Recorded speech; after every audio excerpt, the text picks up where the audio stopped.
Oi, gente querida e amiga do canal Paz e Bem, gente querida e amiga da Pós TV 247, eu sou Mauro Lopes, esse é o curso Jesus na História, com o nosso queridíssimo, um minutinho só, deixa eu só tirar o retorno do ar, um minutinho só, pronto, já tirei do retorno do ar, tô aprendendo, um dia eu ainda aprendo tudo isso. Então, esse Depois é o você me curso ensina tudo. Jesus na História, que o nosso... É ele mesmo, Pedro Lima Vasconcelos, professor do curso de Canudos, professor do curso Retalhos da Nossa História, e agora mergulhado na história novamente, mas na história de Jesus Cristo na História, nosso curso que irá nos encantar, nos fazer mergulhar nesse tema durante todo o mês de março e o mês de abril. Pedro, que bom, que alegria que a gente está junto de novo. Tudo bem, Mauro? Prazer é meu. Saúdo a você, saúdo a comunidade Paz e Bem, o pessoal do 247 que nos acompanha. Vamos para o nosso segundo encontro.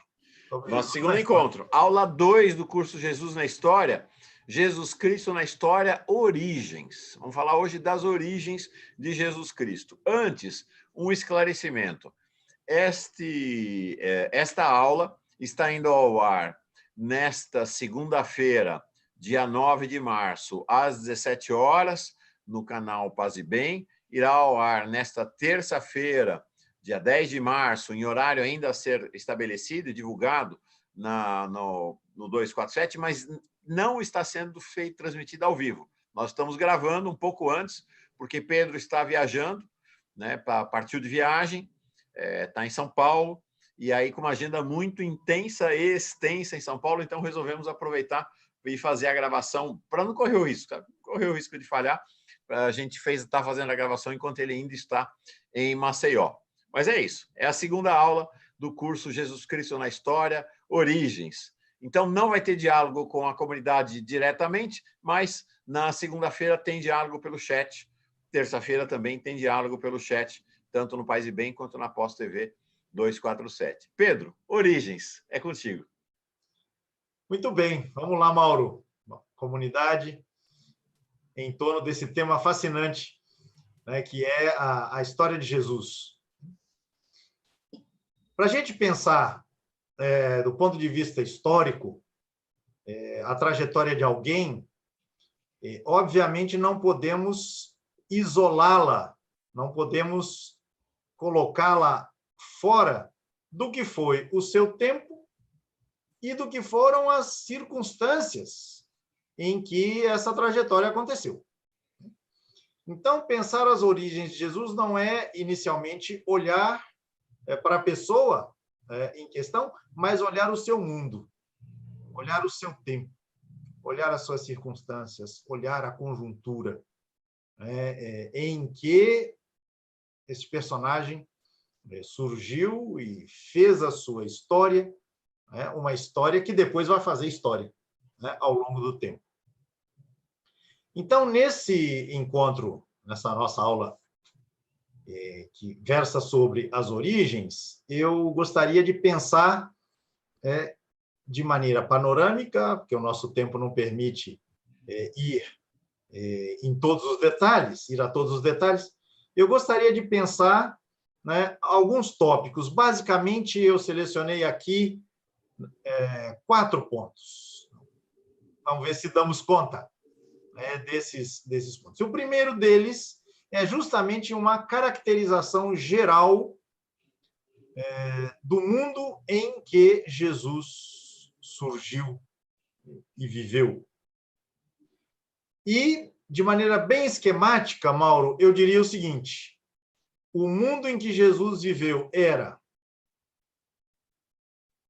política e militarmente marcado pelo imperialismo romano, culturalmente era marcado por uma herança de matriz grega que se espalhava por várias regiões daquele mundo do Mar Mediterrâneo, do Oriente Médio, etc. Europa, norte da África. E, do ponto de vista religioso, o mundo de Jesus é marcado pelas tradições daquilo que genericamente poderíamos chamar a religião de Israel. Então, o mundo de Jesus é política e militarmente marcado pelo imperialismo romano, culturalmente, ele é grego, e, do ponto de vista da religião, ele tem as marcas profundas, né, da religião de Israel, cuja expressão escrita contundente é aquela que, no mundo cristão, é chamado de Antigo Testamento, mas que os judeus chamam de Tanakh, né, a junção aí dos termos que compõem, que definem as três partes em que esta Bíblia, essa escritura judaica é dividida: a Torá, os profetas e os chamados escritos. É uma dificuldade para a gente se deslocar para esse tempo-espaço, porque, deixa eu pensar, Pedro, talvez ali final dos anos 50, aqui no Brasil, a gente possa ter vivido algo com alguma similitude, né? Você tinha um país dominado pelo imperialismo norte-americano, ainda com uma predominância cultural europeia, e o catolicismo como uma religião predominante. Havia uma religião predominante, de fato, no país naquele momento. Mas hoje já não tem paralelo, né? Esse paralelo já não se estabelece. Essa situação, né, de um império político-militar, um império cultural e uma dinâmica religiosa nacional. Já não tem mais, né? Certamente hoje nós percebemos a nossa realidade de maneira mais plural, né, e um cenário mais fragmentário, né, o que é bom no sentido de que emergem as identidades, né, que muitas vezes passavam despercebidas, mas certamente temos mais dificuldade de perceber essa pluralidade em tempos passados. E quando a gente volta 2000 anos, né, a dificuldade ainda é maior. De toda maneira, em cada um desses tópicos que eu mencionei, há nuances, há detalhes, há traços muito específicos. Então, Mauro, se você puder disponibilizar aí para a nossa turma aquele primeiro mapa que eu lhe passei, então a gente pode ter uma ideia de como também naquele tempo as coisas eram muito fluidas. Então, um mapa que nos apresenta esta situação do mundo de Jesus sob a dominação romana. Tô subindo o mapa aqui para todo mundo poder acompanhar a sua descrição, Pedro. Um segundo só. Às vezes demora um pouquinho para subir. Não é função da velocidade da internet, não. O meu computador, que acho que está começando a ficar meio velhinho. Pronto, já subiu. Estou colocando, como dizem os baianos e as baianas, estou botando. Pronto, está aí. Pronto, agora está visível aí para as pessoas poderem ver.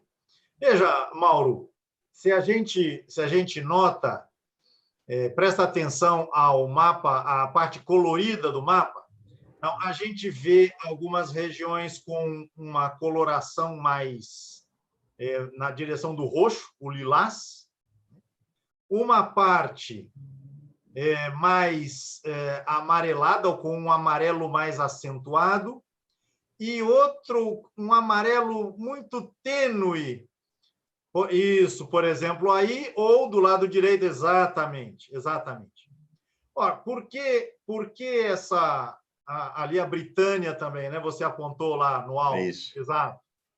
Por que você tem essa coloração diferenciada? Porque, justamente, quando nós falamos do Império Romano, a gente não pode falar nisso, deste império, como uma grandeza pré-estabelecida e congelada. Ela é alguma coisa que se constrói ao longo de muito tempo. Então, as regiões em lilás, roxo, elas indicam o Império Romano mais ou menos ali por volta do século II antes da nossa era. Então, por exemplo, se você vê aí no norte da África, na parte lilás, a cidade de Cartago, isso aí, exatamente. Cartago foi destruída definitivamente, uma cidade importantíssima, né? Ela foi destruída no ano 146 antes da nossa era, antes de Cristo. O que, obviamente, consolidou, então, o domínio romano nessa região aí, do norte da África. Mas a região mais ao esquerdo, né, a região aí nomeada Mauritânia, ela foi conquistada pelos romanos um tanto mais tarde. A região da Gália, onde hoje é a França, ela foi conquistada por volta do ano 50 antes da nossa era. A Britânia demorou ainda um pouco mais, né? Então, Império Romano é alguma coisa que, em termos de fronteiras mesmo, né, você não pode pensar como algo definitivo, estabelecido de maneira única e definitiva. Então, e as formas de governo também se alteraram nesse tempo. Então, o chamado o Júlio César, né? Ele é, ao mesmo tempo, o último dos republicanos e o primeiro dos imperadores. Então, falar de Império Romano também é quase uma imprecisão. A gente fala em nome da facilitação, mas em termos políticos, até o ano 40, 50 antes da nossa era, Roma era uma república. Enfim, tudo isso tem fluidezes também. A gente não tem tempo aqui de entrar nos detalhes. O que me importa salientar neste mapa, Mauro, é o lado onde se situa a terra de Israel. Veja, exatamente, essa região aí, ela não é parte integrante do Império Romano desde o começo. Ao contrário, a conquista desta região, a gente tem uma data para servir de marco, é o ano 63 antes da nossa era, né? Quando a cidade de Jerusalém é tomada pelo general Pompeu, um dos generais, né, que disputavam justamente com Júlio César o poder, o controle disso que vai ser este grande Império Romano. Tá aqui, estou mostrando Jerusalém aqui no mapa, né? Exatamente. Veja, Mauro, e quem nos acompanha, que essa região ela é a região fronteiriça do Império Romano do lado leste. Exatamente. E uma região muito sensível. Por quê? Porque você tem um império que disputa com os romanos a posse desses territórios do Oriente Médio, que é o Império dos Partos. Está?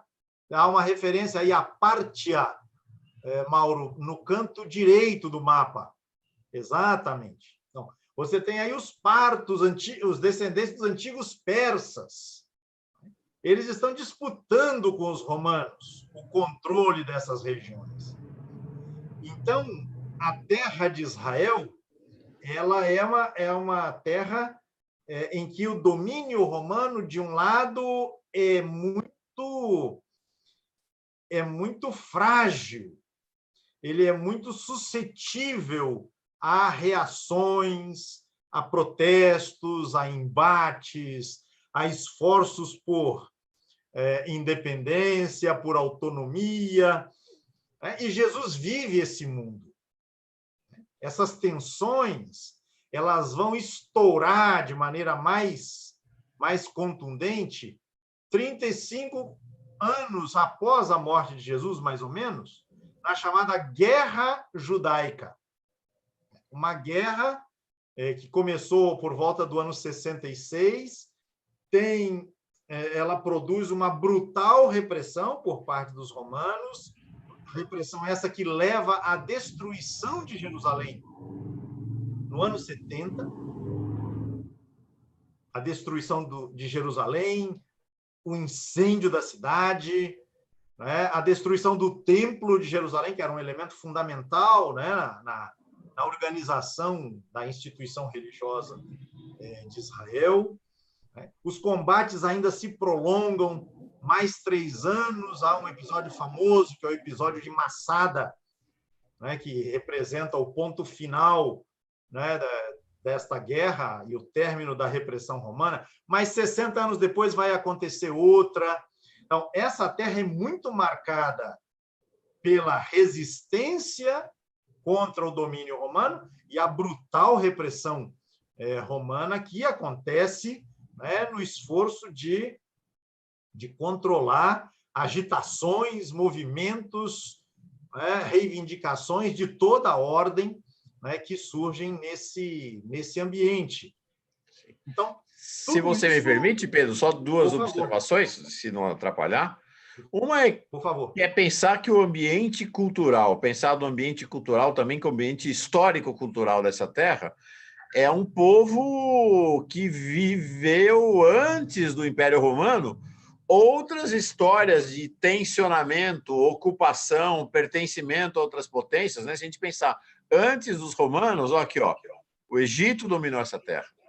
Antes dos romanos, aqui o Império da Síria dominou essa terra. O Império da Mesopotâmia dominou essa terra. Babilônia. É? O Império da Babilônia? É, Babilônia, né? Então, nós temos aqui, essa é uma terra que, vamos dizer, propriamente nunca pertenceu aos judeus de maneira integral, livre, né? Os judeus sempre estiveram ali espremidos por diferentes processos de dominação. Acho que essa é uma primeira consideração, né? Para pensar também a mentalidade.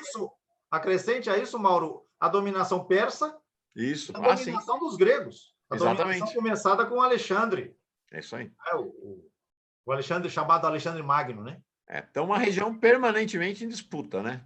E permanentemente ocupada, sob ocupação, né? Exatamente. Esse é um primeiro aspecto. O outro aspecto que eu acho que não tem a ver com a nossa aula de hoje, mas que eu acho que vale a pena reter, ó, gente, reter para as aulas lá da frente, que é assim: quando a gente lê os evangelhos, que vão ser objeto da segunda parte do curso, a gente está acostumado, a gente se transporta para o tempo de Jesus.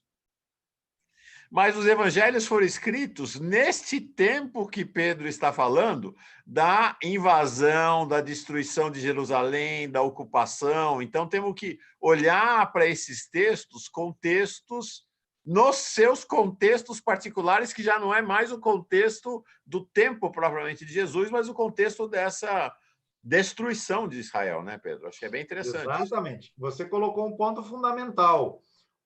O tempo de Jesus é antes de 70. O tempo dos evangelhos, talvez Marcos não, mas os outros, com certeza, é o tempo pós-70. O que é o 70? Destruição de Jerusalém, destruição do templo, arrasamento da terra de Israel. Provavelmente Marcos está sendo escrito no meio da guerra. Mas Mateus, Lucas e João são textos posteriores e que refletem esse momento de devastação total e de desafio de reconstrução a partir dos escombros, daquilo que sobrou. Essa é uma diferença fundamental. Você já apontou, e isso vai ser decisivo para a gente pensar a história de cada evangelho, né? Lá na segunda parte do nosso curso aqui. O tempo de Jesus é o tempo que conduz, é como se o caldeirão estivesse se aquecendo, né, para explodir no ano 66. Os evangelhos são escritos já depois, exceto Marcos, repito, né, já depois que o auge dessa repressão e todos os traumas advindos desta repressão, dessa destruição, estão em plena vigência. Sim. Então, essa é uma diferenciação muito importante. Por isso, o tempo de Jesus é um, o tempo dos evangelhos é outro. E isso explica, inclusive, por que a gente dividiu o curso em duas partes, né? Isso aí.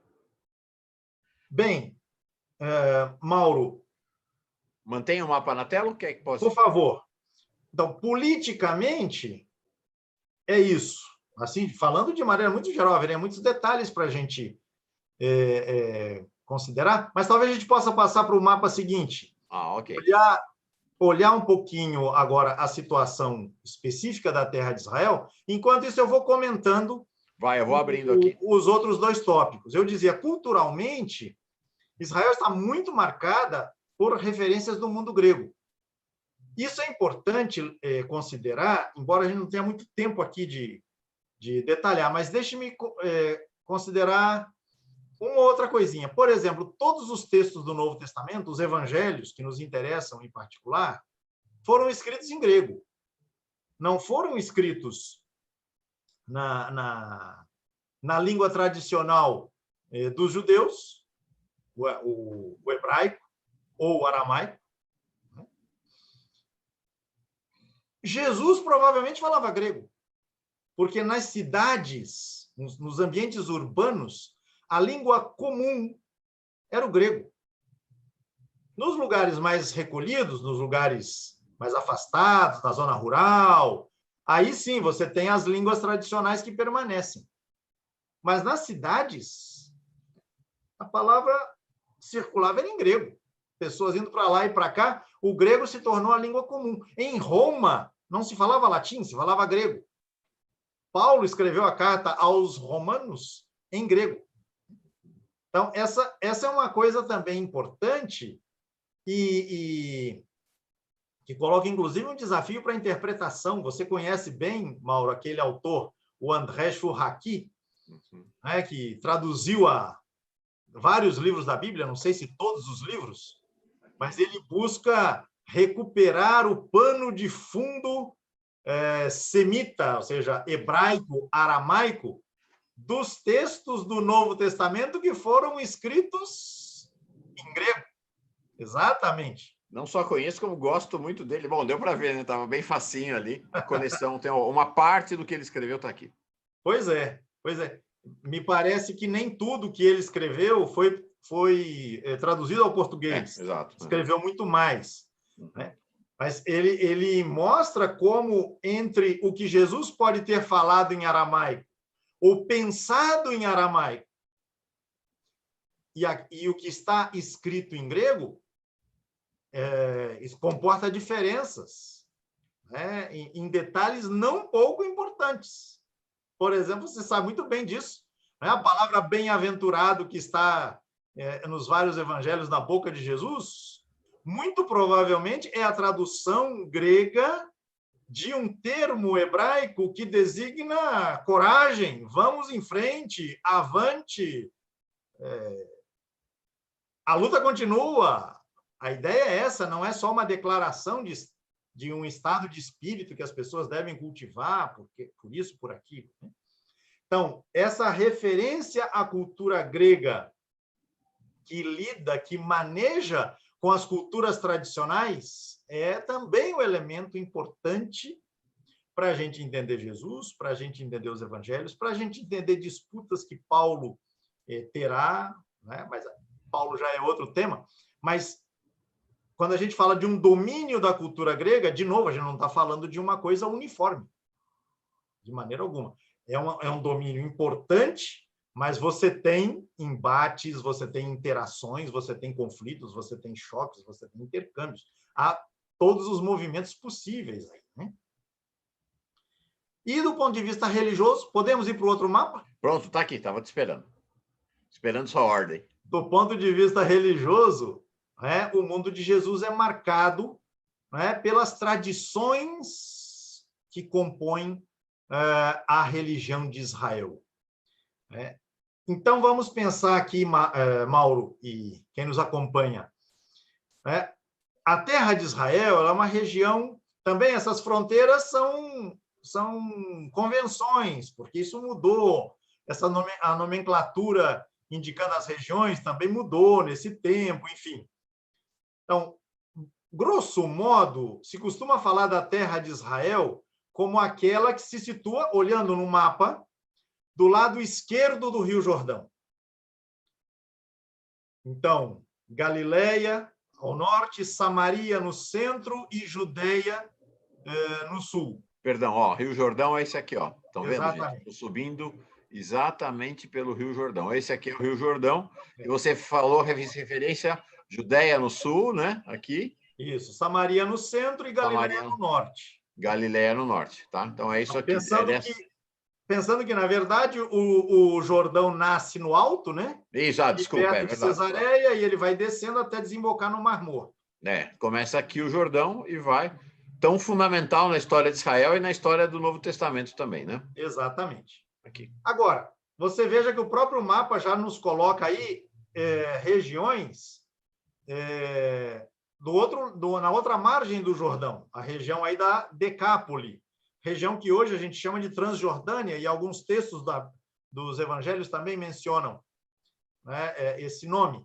Então, a terra de Israel, ela é também, como você colocou muito bem anteriormente, como ela é um espaço de muitas conflagrações, de muitas circulações, de muita gente que vai e vem, impérios que se estabelecem, que são derrotados e vêm outros no lugar, enfim, você tem uma pluralidade também cultural e religiosa muito grande. E é uma pluralidade que eu estou pensando por debaixo dessa expressão singular, religião de Israel. Então, apenas para ilustrar, em Jerusalém, na Judéia, a gente tem o famoso templo dedicado, né, ao Deus de Israel, Javé, né?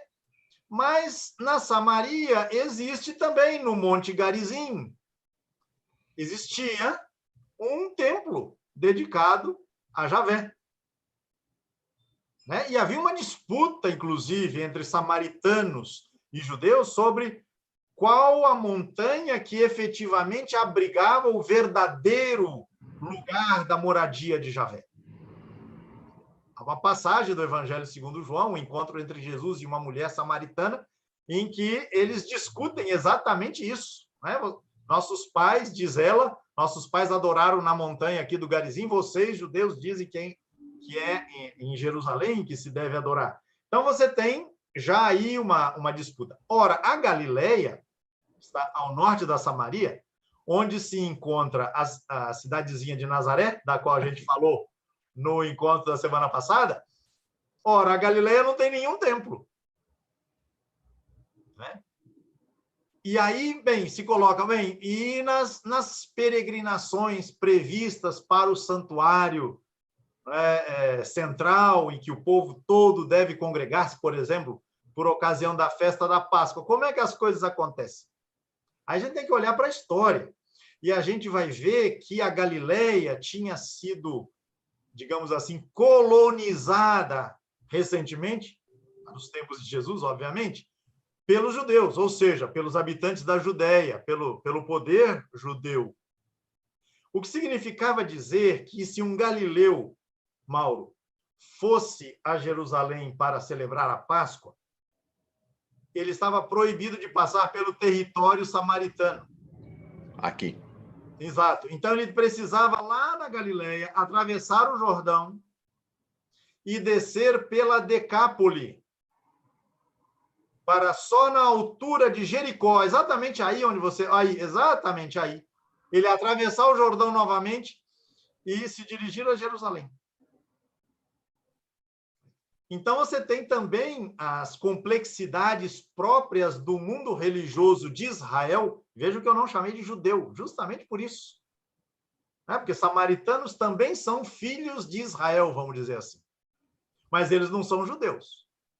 E o que marca o mundo de Jesus é essa pluralidade que permite, inclusive, conflitos, tensões entre grupos rivais. O que dá para entender aqui o escândalo que causou o fato de Jesus, no Evangelho de João, ir a Jerusalém, não fazendo este caminho que você indicou, mas fazendo esse caminho, atravessando a Samaria. E ele vai encontrar essa samaritana, muito provavelmente por aqui, ó. Olha o Sicar aí. Sicar, o Sicar aqui, ó. Né? Aqui, do lado do Monte Garizim. Então, isso. Não só tem o escândalo de atravessar por essa terra, não sei se as pessoas lembram, mas no Evangelho de Jesus, no Evangelho de João, os discípulos, os amigos de Jesus, ficam espantadíssimos como é que ele está conversando com uma samaritana ali, é absolutamente proibido, impensável um negócio desse, né? E isso calou tão fundo na perspectiva do texto joanino, que, num certo momento, Jesus é acusado pelas autoridades judaicas, ou seja, da Judéia, de Jerusalém, de ter um demônio e ser samaritano. Como se essas duas coisas estivessem ali no mesmo patamar. Então, é preciso levar em consideração a complexidade subjacente a essa expressão, a religião de Israel. A gente teria que falar mais ainda de tradições religiosas, práticas religiosas neste mundo de Israel, ou herdeiras, né, do Israel do passado. Sim. Longe de pensar que houvesse uma uniformidade nesse universo religioso, de forma alguma. Então, você tem complexidade no mundo político militar, você tem complexidade no âmbito cultural e você tem complexidade no nível religioso. E, às vezes, as mudanças elas acontecem do dia para o outro. Por exemplo, no tempo de Jesus havia um rei chamado Herodes. Este rei foi chamado pelos romanos rei dos judeus. Ou seja, ele era um títere, na verdade. Ele era um testa de ferro dos romanos, mas ele recebeu esse título, rei dos judeus. Ora, ele governava essa região praticamente toda, que está pontilhada. Judéia, Samaria, Galileia, Traconite, Decápole, etc. Ora, quando Jesus tinha mais ou menos 10 anos, aconteceu um protesto contra um recenseamento que os romanos mandaram fazer, ou por ordem dos romanos se fez, para atualizar as tabelas de cobrança de impostos. E por conta das consequências, das implicações deste recenseamento, o povo que não aderiu, né, não se submeteu a essa determinação, Roma fez uma intervenção. Jesus devia ter aí uns 10, 12 anos. Né? E aí o rei Herodes Antipas, já não é mais o Herodes rei dos judeus, ele será chamado tetrarca da Galileia, só da Galileia. Como se fosse uma espécie de rei, mas apenas da Galileia. Enquanto a Samaria e a Judéia estarão sob controle direto dos romanos. Intervenção romana, direta. Com os governadores. Exatamente. Por exemplo, Pilatos. Então, veja, se no tempo que Jesus nasceu, você tinha o domínio geral de uma figura, que era Herodes, meio judeu, meio não judeu, mas enfim, alguém da terra, no tempo da atuação de Jesus, a situação já está redefinida. Herodes Antipas manda na Galileia e Samaria e Judéia estão sob intervenção direta dos prefeitos ou dos procuradores romanos. Pilatos é apenas o mais famoso deles. Então, é preciso levar tudo isso em conta, e repito, eu tratei dessas coisas aqui com muita rapidez, mas há muitos detalhes que são interessantes e importantes para que a gente possa caracterizar de maneira minimamente adequada este mundo que foi o mundo de Jesus, nas suas origens e na sua atuação. Então, esse é o meu primeiro ponto, Mauro, e eu nem sei quanto tempo a gente tem de... Nós temos ainda... Eu perdi aqui, no tempo. Deixa eu me ver. Vamos para o segundo ponto. Foi meia hora. Temos ainda praticamente meia hora. São... Tá certo. Tá ok. 2:42. Então, é isso aí, praticamente meia hora. Só uma observação, Pedro? Pois não. Para mostrar como tudo isso é muito mais complexo do que se nos parece atualmente. Como a gente falou, esta aqui é uma região com muitas invasões, muitos domínios. E muitos domínios políticos, militares e culturais.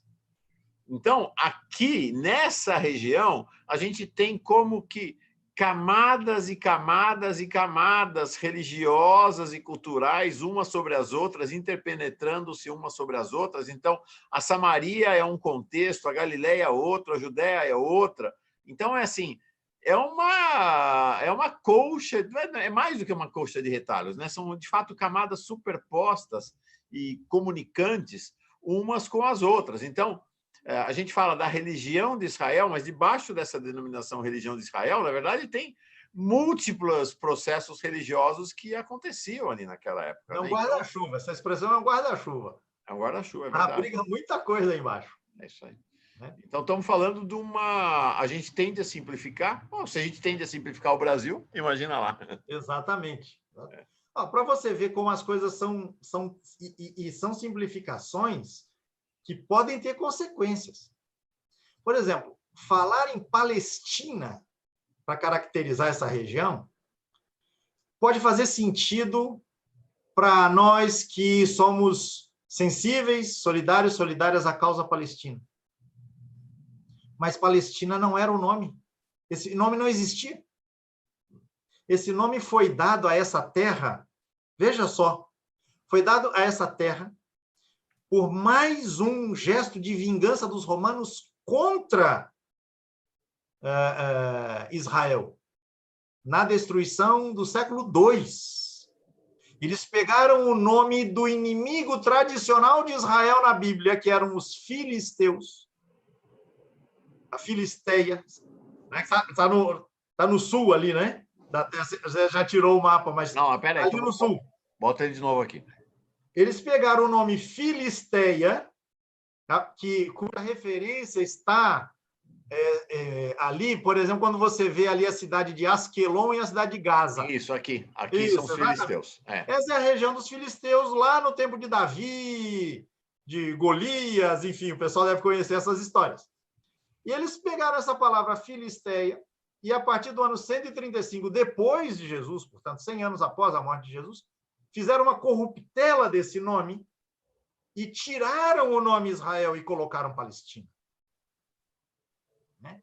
Então, chamar Palestina a terra em que Jesus viveu é um equívoco.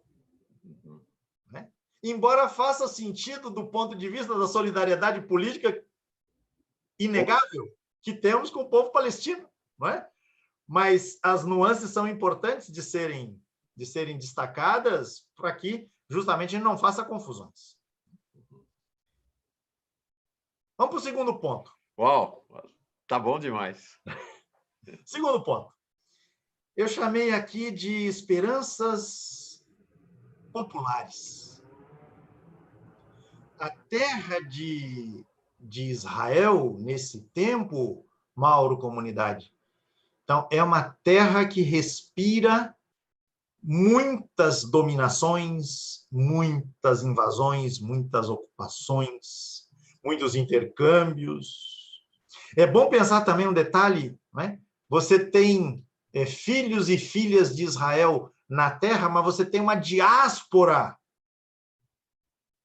né? De judeus, judias, samaritanos, samaritanas, gente oriunda da Galileia. Você tem uma diáspora, uma dispersão, né? de pessoas que se reconheciam vinculadas a Israel, né? Por vários cantos do mundo romano, daquele mundo maior, né? Que a gente viu no primeiro mapa. Bem, esse tempo, esta terra, este povo disperso, mas que tem simbolicamente na terra ali, né, uma referência fundamental, vive resistências e vive esperanças. Na literatura que eu mandei para a bibliografia deste nosso encontro de hoje, Mauro, está aí um título que eu gostaria de recomendar muito. É o livro de dois estudiosos estadunidenses, um deles eu tive o prazer grande de conhecer uma vez que ele esteve no Brasil, chamado Richard Horsley. Ele escreveu, junto com John Hanson, um livro chamado Bandidos, Profetas e Messias, Movimentos Populares no Tempo de Jesus. Este livro é de leitura obrigatória para nós que queremos pensar as questões do povo, nós que, pela via da esquerda, sonhamos um outro mundo possível e apostamos na organização popular, na criatividade popular, né? no que o Ariano Suassuna, se aqui estivesse, chamaria do Israel real. Então, temos temos que considerar esse tempo e essa conjuntura nesta perspectiva das muitas lutas e das muitas esperanças. Então, organizações de vários tipos, organizações em torno de demandas específicas, por exemplo, a demanda da fome.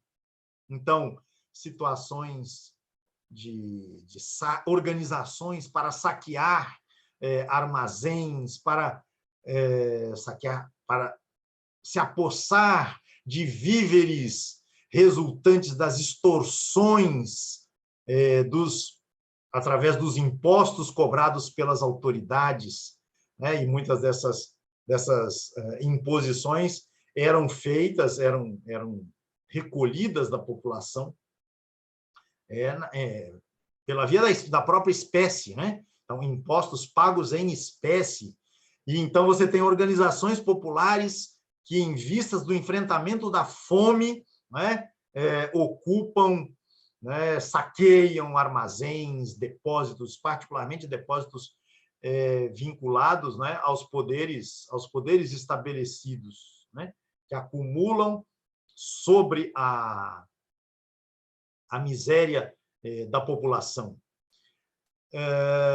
Movimentos de ocupação de terra, sim. Se a gente não pensar nessas ocupações que aconteciam, né, naquele tempo, a gente não vai entender algumas das principais parábolas que Jesus contou, em que ele fala justamente de lutas pela terra que aconteciam naquele contexto, que ele traz à tona para que seus ouvintes, as pessoas que o acompanham, né, passem a refletir, né, tomando justamente esses exemplos, né, como ilustração.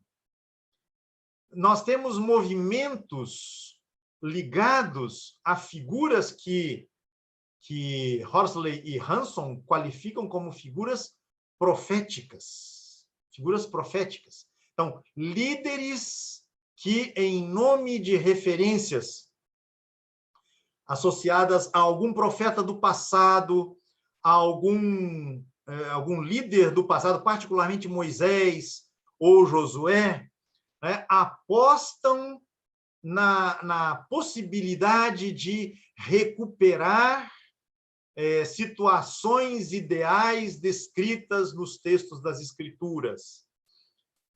Por exemplo, aí deixo a referência para quem puder conferir na Bíblia, o livro dos Atos dos Apóstolos fala do profeta Teudas, que juntou a população, né, em torno da referência da Escritura, da abertura do Rio Jordão, não do Mar Vermelho, mas é óbvio que, pensando na abertura do Rio Jordão, se pensa na abertura do Mar Vermelho, para que o povo possa atravessar, né, o leito do rio e assumir, né, tomar posse da terra que lhe foi prometida por Deus. Outros profetas, né, figuras que foram reconhecidas pelo povo como tais, né, denunciando os desmandos dos governantes e mesmo das autoridades religiosas, sacerdotes, né, e outras lideranças do mundo religioso de Israel.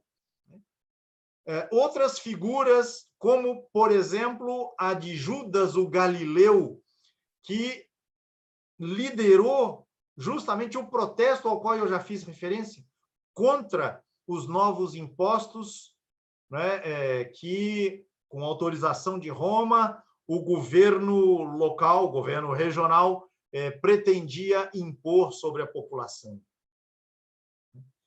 E líderes que os autores aí citados chamam de líderes messiânicos, líderes que congregam o povo em torno de si e que têm uma agenda, digamos assim, claramente política, ou seja, restaurar, né, aquilo que tinha sido o território autônomo, né, do reinado de Davi, de Salomão, tal qual relatado nos textos das Escrituras de Israel.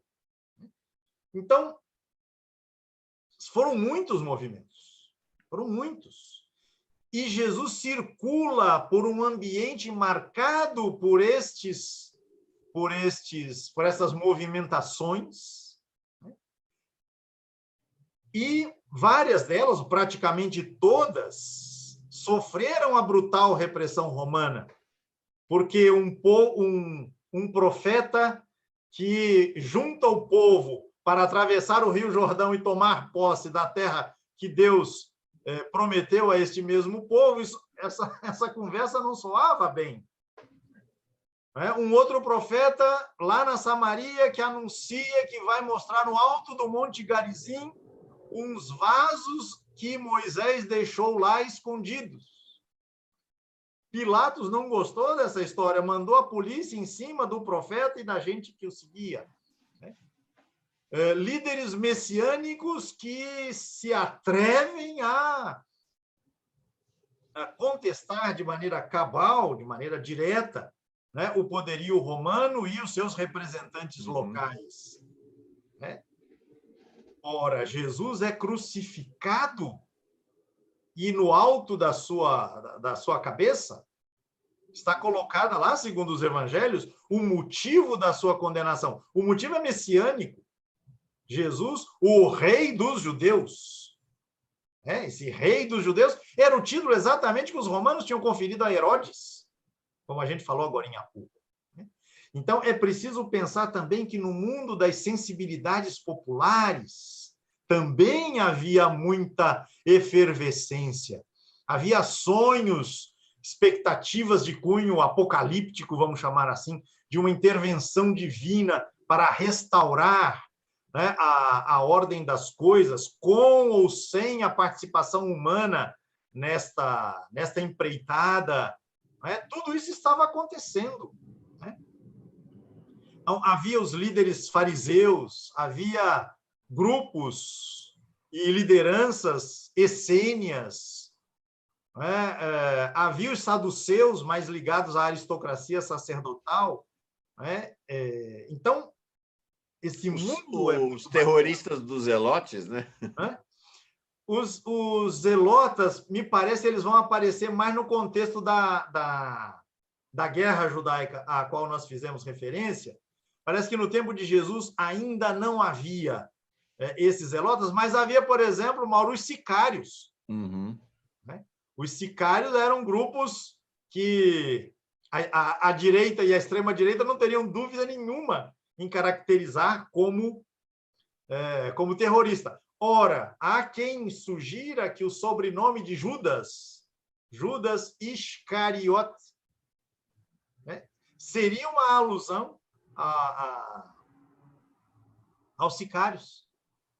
Assim como um apelido dado a Tiago e João, os filhos do trovão, essa expressão também está associada a grupos populares de resistência à dominação romana. Então... Portanto, é um caldeirão, né? É um caldeirão. É um caldeirão. Exatamente. Então, quando a gente pensa as origens de Jesus, a gente tem que situar esse caldeirão. Não é à toa que o texto de Mateus, relativo às origens de Jesus, vai dizer que Herodes fica apavorado quando vê Jesus nascer, quando fica sabendo que Jesus nasceu. Já quer correr atrás para dar um jeito de eliminá-lo antes que aconteça qualquer coisa pior. Surgiu um concorrente. Herodes era alguém famoso por ter medo da própria sombra. Ele mandou matar não sei quantas pessoas que ele considerava que conspiravam contra ele. Então, há um mundo aí de questões, de grupos, de tensões, de concepções, de práticas, no seio da população, com que Jesus lida.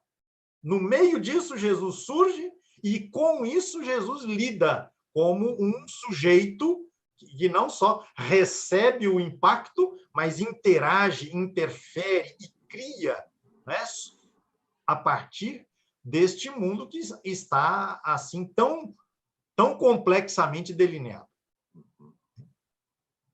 E convulsionado, né? Sim, e convulsionado, em plena ebulição.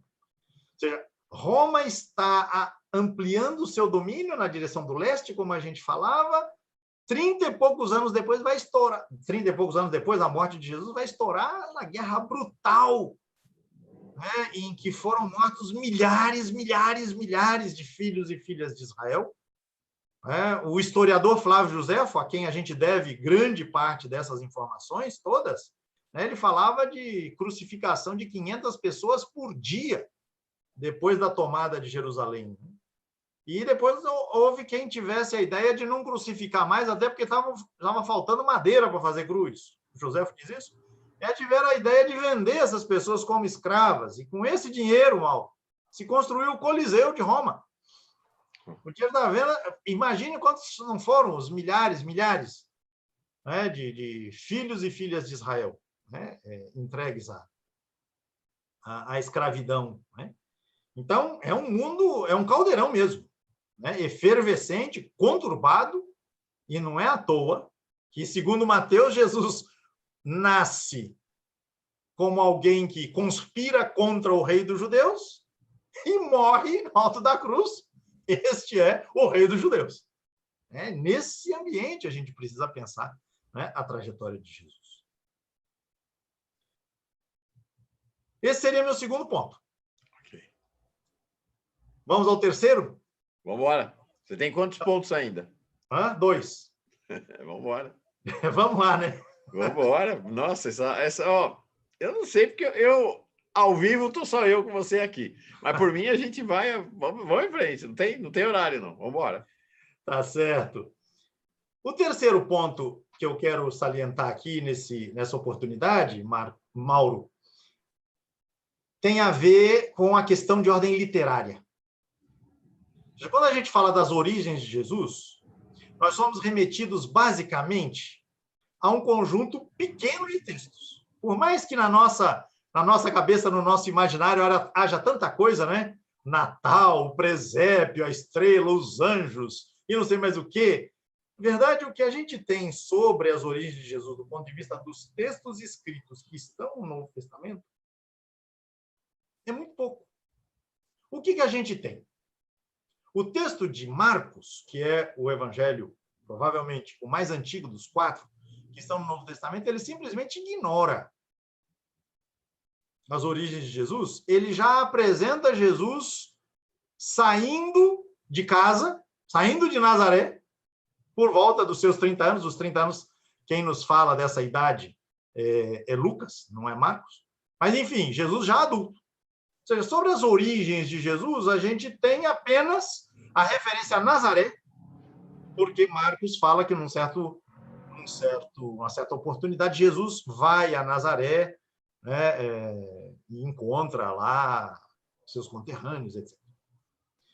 O texto joanino, o 4º evangelho, ele fala das origens de Jesus, mas não das origens históricas estrito sensu, mas das origens transcendentais de Jesus. Por quê? Porque ele coloca Jesus como a palavra de Deus que existia antes que tudo existisse. No princípio era a palavra, ou seja, no princípio existia a palavra. Esta palavra um dia se fez carne. A gente comentou no encontro da semana passada, né? Se fez carne e armou sua tenda no meio de nós. Então, você tem uma historicização desta palavra. Mas você não tem circunstâncias em que esta encarnação, essa historicização acontece. E aí, de novo, né, Jesus vai aparecer já adulto. Então, quem conta alguma coisa sobre as origens de Jesus, as origens do personagem humano histórico Jesus, são os evangelhos segundo Mateus e Lucas. Os 2 primeiros capítulos destas 2 obras. Mas, se quem nos acompanha quiser fazer o exercício, eu recomendo que faça depois. Não vamos fazer agora, porque o nosso tempo não permite.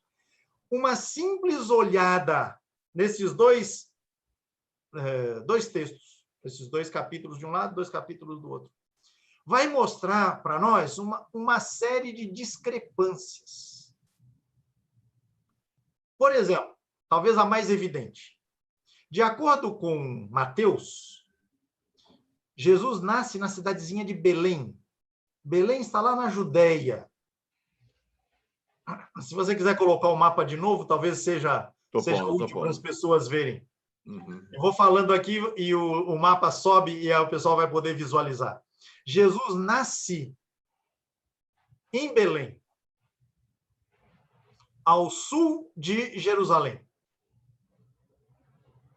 Tá, apareceu aí, Pedro, já? Exatamente. É um tá aqui, ó. Belém está aqui, ó. Aí. Exatamente aí. Pouquinho abaixo de Jerusalém.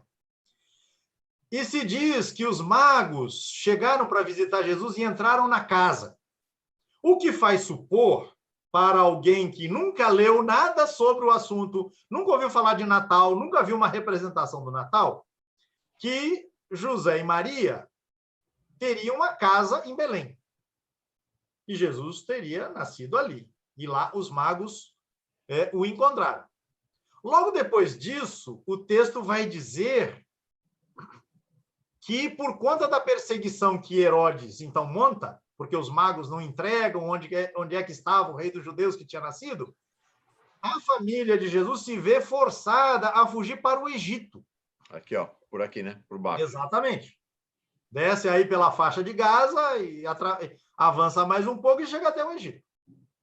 Quando Herodes morre, diz o relato de Mateus, José recebe um aviso do anjo para que volte e entre na terra de Israel. Mas aí José, fica sabendo que o filho de Herodes, o Arquelau, está governando a Judéia. E ele fica com medo. E só por conta do medo, ele se desloca mais ao norte para Nazaré. Ou seja, para quem lê Mateus, Nazaré não é a localidade original da residência da família de Jesus, mas é a terra do exílio, vamos dizer assim. É um refúgio, porque, diz o texto de Mateus, José ficou com medo de voltar para a Judéia. Ora, se você vai a Lucas, ao texto de Lucas, você vai ver o quê? Que o anjo, que agora tem nome Gabriel, aparece a Maria numa vila da Galileia chamada Nazaré. Ou seja, a família de Jesus é radicada em Nazaré. E Jesus só vai nascer em Belém por força de um recenseamento que obriga as pessoas a se registrarem em seus lugares de origem, etc. E aí há uma viagem de José e Maria já grávida para Belém. Veja que a trama narrativa, o itinerário já é completamente diferente. E para agravar ainda mais a situação, segundo Lucas, Jesus nasce em Belém. 8 dias depois, aliás, 40 dias depois, ele é apresentado ao templo, no templo de Jerusalém, a figuras como Simeão e Ana, cumprindo lá, Maria e José cumprem as determinações legais em relação aos filhos primogênitos, e depois disso, a família volta para Nazaré, porque, afinal de contas, ela morava lá. Cadê a viagem para o Egito? Cadê os magos? Cadê a estrela? Não aparece. Não aparecem. Assim como os pastores e o coro de anjos cantando glória a Deus nas alturas, e o presépio e a manjedoura não aparecem no texto de Mateus. Isto coloca um problema para quem queira ler os textos dos evangelhos como informações exatas do ponto de vista biográfico. Quase eu ia dizer, Mauro, e aí seria uma agressão a você como jornalista, como se fossem informações jornalísticas. Não, o jornalismo também tem tendências. O texto jornalístico também não tem essa objetividade absoluta. Muito pelo contrário, né? Toda a nossa crítica à imprensa mostra isso, né? A imprensa tradicional mostra isso, né? Quantos fake news, né? Quantas fake news são produzidas, né? Então, a gente precisa aí justamente prestar atenção ao caráter literário, a caracterização literária dos textos, não só estes que tratam das origens de Jesus, mas dos textos todos da Bíblia, particularmente dos evangelhos, aqueles que nos interessam mais de perto. São textos que, mais do que informar, eu gosto desse joguinho de palavras, quem sabe ajude, mais do que informar, eles querem formar. Então, ao apresentarem por caminhos tão diversos o nascimento de Jesus em Belém, quem redigiu o texto de Mateus e quem redigiu o texto de Lucas não estão querendo dar uma informação biográfica que constaria na certidão de nascimento de Jesus, caso isso existisse naquela época. Estão fazendo uma associação com a terra que tradicionalmente era associada à figura messiânica de Davi. Então, mais do que dizer do local exato do nascimento de Jesus, esses textos vinculam a figura de Jesus à figura de Davi, o pastor de Belém. Uma figura, como eu falei agora há pouco, reverenciada em setores populares que sonhavam com um rei popular que viesse libertar Israel do jugo dos romanos. Então, isso significa uma desqualificação dos textos? Longe disso. Significa um reconhecimento do caráter e da intencionalidade que os textos têm. Se a gente olhar com cuidado, a gente vai ver outras diferenças entre o texto de Mateus e o texto de Lucas. E os antigos, veja, quem escreveu esses textos, quem coletou esses textos, quem reuniu esses textos do Novo Testamento, não tinha problema nenhum com isso. Tanto é que colocaram, os editores do Novo Testamento, colocaram 4 textos, e agora estou incluindo Marcos e João na brincadeira, 4 textos que divergem entre si em muitos detalhes, a gente vai encontrar outros aí, colocaram no Novo Testamento um do lado do outro. Por quê? Porque eles tinham clara consciência, claro entendimento, de que o que estava em jogo não era a informação biográfica sobre Jesus, mas era um entendimento sobre Jesus que se produzia de maneira narrativa. Contando a história de Jesus com essas e com aquelas referências, ia sendo tecido um rosto de Jesus, um perfil de Jesus, né? Que é diferente nos 4 evangelhos. E por isso, os editores do Novo Testamento colocaram 4, poderiam ter colocado mais, colocaram 4, dando conta justamente dessa diversidade, dessa pluralidade de rostos, de entendimentos, de compreensões, de experiências relativas a esta figura. Então, esse ponto ele é importante, seja para os nossos temas dos próximos encontros, seja para a gente considerar a questão das origens de Jesus, pedindo licença, do ponto de vista da biografia, né, a esses relatos tão fundamentais, que são os relatos de Mateus e de Lucas, dos quais é fundamental aprender. Nesse sentido, eu mostro aqui um livro belíssimo sobre as narrativas que tratam das origens de Jesus, está na bibliografia também. É do já citado John Dominic Crossan e do Marcus Borg, O Primeiro Natal, e o subtítulo é O que podemos aprender com o nascimento de Jesus.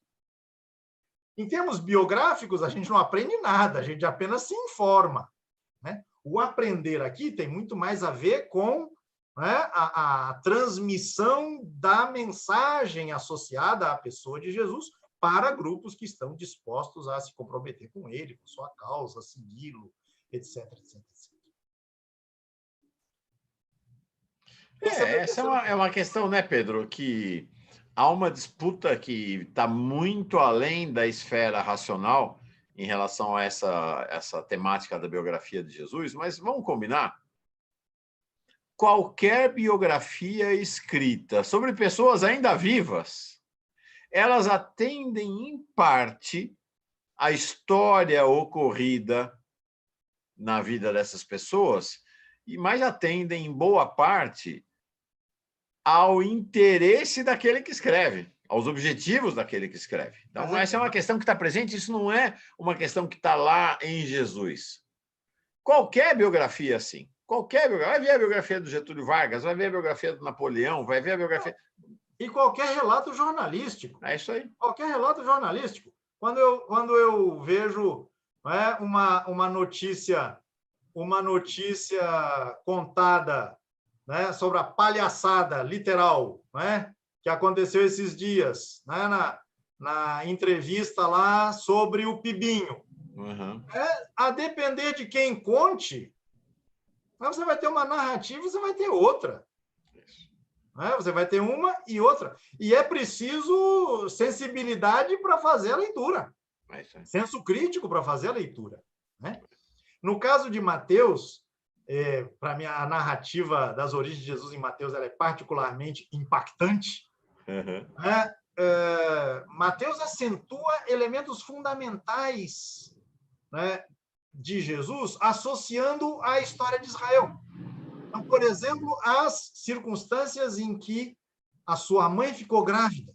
Ele diz lá, antes que ela vivesse comprometida, ela já estava comprometida com José, mas antes que vivessem juntos, antes que coabitassem, ela foi encontrada grávida. Assim diz o grego, e as Bíblias, em geral, não traduzem direito.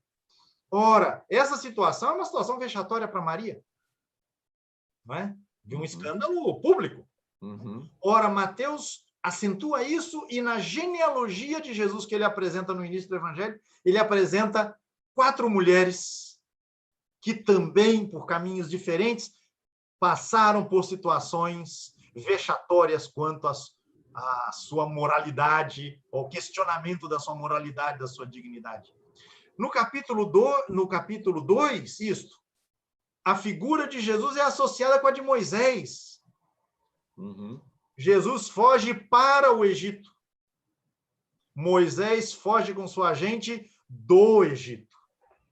O faraó mandou matar as criancinhas no Egito. Herodes mandou matar as criancinhas em Belém.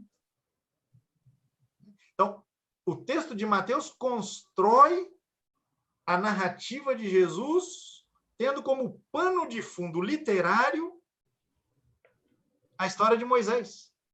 E algumas tradições populares que, na época, corriam a respeito de Moisés. No caso de Lucas, a mesma coisa. A mesma coisa. Então, é importante que, quando a gente diz que esses textos são pouco biográficos, né, a gente não pense, estamos desvalorizando o texto. De forma alguma, a gente está tratando de salientar aquilo que terá sido a intencionalidade que presidiu a escrita de um e a escrita de outro. Legal. Bem, quarto ponto. Feito isso, eu vou para o quarto ponto, e esse quarto ponto pode ser muito rápido na minha exposição aqui. Ou seja, todos os indícios apontam para a possibilidade de um Jesus galileu, mais do que um Jesus judeu. Um filho de Israel, mais do que um judeu. Mas por que ele é chamado de judeu aqui e ali? Às vezes por simplificação, mas às vezes pelo fato, já mencionado, de que as autoridades judaicas, políticas e religiosas, submeteram a Galileia, uns 100 anos antes de Jesus nascer, de Jesus aparecer, submeteram a um processo de judaização cultural e religiosa. A gente falou disso, né? Não é o galileu que tem que atravessar o Jordão para descer pela Decápole, pela Pérea, para depois atravessar de novo o rio e chegar a Jerusalém. Então, Jesus é judeu, não é, de maneira geral, mas ele é especificamente galileu. As pessoas, quem não tem afinidade com a história bíblica, só para deixar claro, antes de Jesus, havia, de fato, um reino chamado Israel, que já não existia mais na época que ele nasceu. Então, o norte era Israel, o sul era a Judéia. Isso. Então, eram dois reinos distintos. Então, Jesus nasce no reino, quando o Pedro fala, então, de filho de Israel, é porque ele nasce no norte, onde antes, na época de Davi, havia o reino de Israel e havia o reino da Judéia. Então, esta caracterização do judeu e do filho de Israel são figuras que têm uma distinção. O que depois a gente conhece tudo como Israel, mas não era assim na época, né? No tempo de Davi, você tem o reino de Israel, as tribos de Israel e a tribo de Judá, mais isso. Benjamim, né? E Davi, segundo o relato bíblico, unifica isso num único reino. Mas é interessante, já que você falou isso, eu aproveito o ensejo para dizer, nunca o reino recebeu um nome só. Israel e Judá. O reino de Israel e Judá. Depois da morte de Salomão, você tem a divisão dos reinos. Né? E você vai ter, então, Israel no norte e Judá no sul. Depois vem os domínios, né? Assírio, babilônio, persa, e aí isso tudo vai mudando de nome né? ao sabor das circunstâncias, das novas conjunturas, das novas delimitações de fronteira, etc. Isso. E aí, quando eu falo de Israel agora, nesse tempo, né, eu estou querendo englobar tudo isso. Uhum. Embora, por exemplo, veja como as coisas são fluidas. Herodes era chamado de rei dos judeus, mas isso incluía os samaritanos, incluía os galileus, incluía o pessoal da Transjordânia. Enfim, os nomes são muito fluidos. As relações entre os nomes e as coisas também são muito fluidas. Né? Então, quando eu digo Jesus é filho de Israel, digo tanto nesse sentido que você especificou, ele é do norte, como ele é filho dessa grandeza maior que a gente chama de Israel, e aí incluindo o norte, o centro, o sul, a Transjordânia e tudo mais. Mas ele não, ao que tudo indica, né? O mundo dele é o mundo da Galileia. A atuação fundamental dele, segundo os 3 primeiros evangelhos, se dá na Galileia. Então, acentuar esse caráter galileu de Jesus, sem com isso negar que ele seja judeu, né? Espero que a essa altura fique claro, é um acento importante. Por quê? Porque ele vai encontrar-se com o mundo das práticas culturais que corriam muito mais livres, leves e soltas, vamos dizer assim, na Galileia, do que na região da Judéia, onde a centralidade de Jerusalém era muito mais marcante, ou mesmo em Samaria, por conta da centralidade do culto no Garizim. Né? A Galileia não tem esse centro religioso. Então, o cotidiano religioso, né, ele acontece em muitos espaços. E isso é fundamental para entender a atuação de Jesus, que é uma atuação itinerante. É uma atuação que se dá nas ruas, se dá nas praças, se dá nas casas das pessoas, em espaços abertos, né? De vez em quando numa sinagoga. Mas o Richard Horsley chamou a atenção uma vez para isso. Sinagoga no tempo de Jesus, Mauro, era muito mais o espaço da reunião do que a construção. A arqueologia tem mostrado que sinagogas, como construções específicas, né, concretas para as pessoas, para congregar as pessoas, reunir as pessoas num lugar preciso, isso é alguma coisa já do século II, depois de Jesus. No tempo de Jesus, sinagoga é uma reunião. Essa reunião pode acontecer debaixo de uma árvore, na praça, né, no espaço que for possível, no espaço que esteja... Sinagoga é a assembleia. Exatamente, exatamente. Então, e no mundo da Galileia, em que você não tem o templo, em que você não tem a oferta de sacrifícios, porque esse é um ponto-chave. A sinagoga é lugar de reunião, de ensino, de oração, de resolução dos problemas cotidianos, às vezes funciona como espaço de troca, de intercâmbio de mercadoria, feira, alguma coisa assim. O templo não é um lugar de oferta de sacrifícios. Galileia não tem isso. E por mais que existam as obrigações, né, de ir ao templo uma vez por ano e em outras circunstâncias, o cotidiano religioso da Galileia ele é muito mais aberto. Sim. Isso eu quero É acentuar. curioso, Pedro, porque nós começamos na quinta-feira passada o curso sobre judaísmo e humanismo contemporâneo com o rabino Alexandre Leone. No final, ele falou muito brevemente sobre a sinagoga dele. E eu estive lá no Shabá, na sinagoga dele, me chamou muito a atenção a absoluta não centralidade do rabino na celebração religiosa. Né? Não é um sacerdote, não é um padre. Exatamente. Ele falou isso, ó, o rito judaico é laico, não é religioso. Então, desde o ano 70, quando o Templo de Jerusalém foi destruído, e a essa altura o Templo do Garizim estava destruído também, mas os samaritanos mantiveram essa tradição até hoje, né? Mas no caso judeu agora especificamente, o Templo de Jerusalém foi destruído, a religião daí se derivará é uma religião que não tem a prática do sacrifício e, portanto, não tem sacerdote. O rabino, se a gente pode estabelecer uma genealogia assim bem esquemática, ele é herdeiro espiritual dos fariseus da época de Jesus, né? De uma certa corrente, aí, enfim, há desdobramentos. Sim. Mas, do ponto de vista da tradição, os rabinos são descendentes dos fariseus. Sim. E não dos sacerdotes. Sim. A partir do ano 70 não existem sacerdotes. E a gente vai ver um episódio fundamental do aparecimento de Jesus. Vou avançar aí no Pedro. Que está lá no Evangelho de Lucas. Eles estão sentados ali para a celebração e Jesus levanta e vai ler o texto de Isaías. Então, ele não tem nada de sacerdote, não tem nada. Ele, como qualquer outro homem adulto, podia ter se levantado para ir lá pegar o texto para ler. Né? Então, exatamente. É bem diferente, né? Exatamente.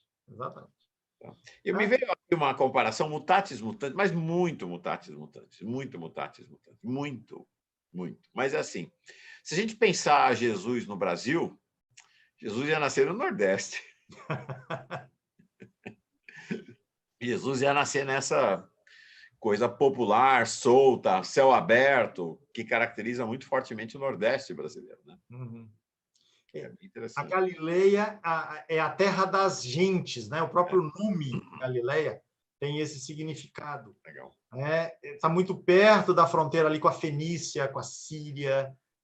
Então, você tem um cruzamento também de ordem cultural extremamente destacado, e é pena que a gente conhece pouco. Existem alguns trabalhos publicados em português sobre a Galileia no tempo dos evangelhos, mas mesmo isso é pouco, e é pouco conhecido. Mesmo os trabalhos que a gente tem disponíveis, o Richard Horsley tem um trabalho, o Sean Frame tem outro trabalho sobre a Galileia e a relação dela com os evangelhos, com Jesus. Isso tudo é muito pouco conhecido. Mas a gente precisa situar esse universo para pensar as origens históricas de Jesus e, do ponto de vista teológico, como é que, segundo João, Deus se encarnou, né? A palavra de Deus se encarnou na história humana. Foi ali. Foi ali.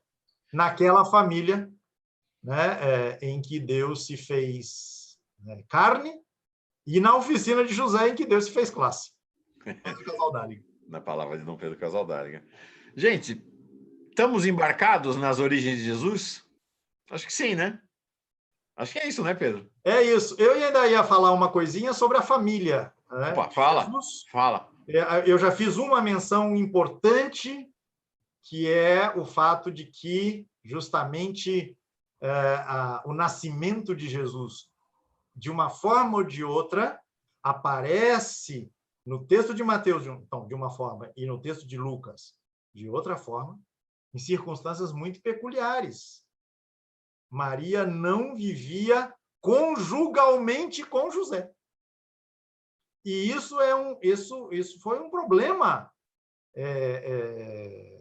que tomou conta das primeiras gerações seguidoras de Jesus. Isso está refletido no Evangelho, nos relatos evangélicos, né? Então, é a ação do Espírito Santo, o anjo precisa convencer José disso, no texto de Mateus fica muito claro, e você tem repercussão disso no texto do Corão, lá por volta do século VIII, sétimo, oitavo da nossa era. Essa polêmica sobre as circunstâncias em que se deu a gravidez de Maria e o nascimento de Jesus.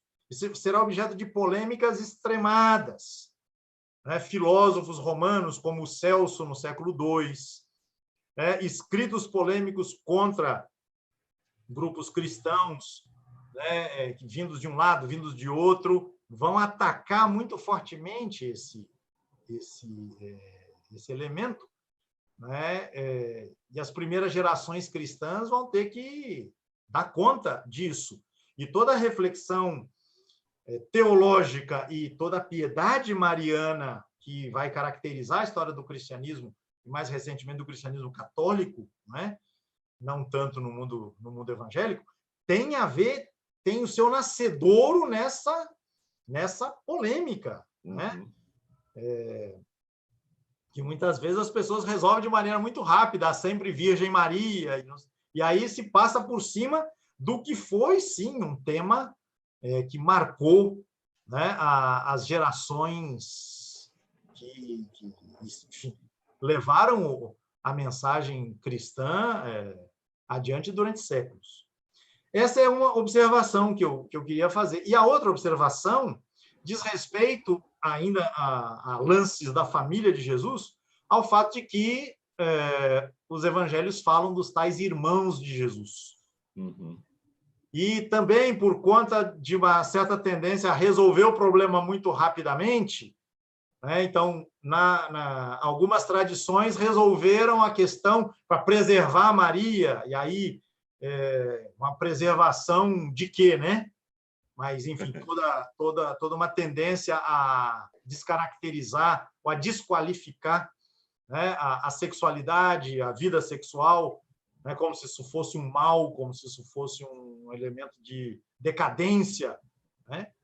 Influência do platonismo, neoplatonismo em Santo Agostinho, Orígenes e tantos outros teólogos. Então, muita gente tem que preservar Maria de ter tido relações sexuais com o seu marido, né? E aí, então, resolvem o problema dizendo ou que os irmãos de Jesus mencionados nos evangelhos eram filhos de José no primeiro casamento. Você já deve ter ouvido falar isso. Já. Ou então que eles eram primos, né? Eram parentes próximos, né? Porque a palavra irmão tem uma polissemia que permite esse tipo de coisa. São preconceitos de ordem dogmática estabelecidos posteriormente que acabaram impondo, né, esse tipo de leitura que não é necessário. Os textos falam de Tiago, José, Simão e Judas, irmãos de Jesus, sendo que um desses 4 irmãos, e se fala de irmãs também, sendo que um desses irmãos, que é Tiago, será uma figura fundamental na primeira geração pós-Jesus, inclusive no antagonismo que ele vai estabelecer com Paulo a uma certa altura. Né? Era o líder da comunidade de Jerusalém. Tiago, irmão de Jesus. Nenhum problema. Né? Mas algumas definições dogmáticas, né, quiseram, né, se projetar ou impor uma certa leitura e forçar uma leitura dos textos que simplesmente não é necessária e nem é a mais imediata se você lê o texto de maneira aberta, né, isenta desses pré-conceitos, no sentido etimológico da palavra. Fantástico. Eu já falei para você, gente, para vocês todos, gente da comunidade Paz e Bem 247, eu tive aula de teologia com esse homem e ele me apresentou uma Bíblia, evangelhos, do jeito que eu nunca tinha visto antes. Nunca antes na história da minha vida.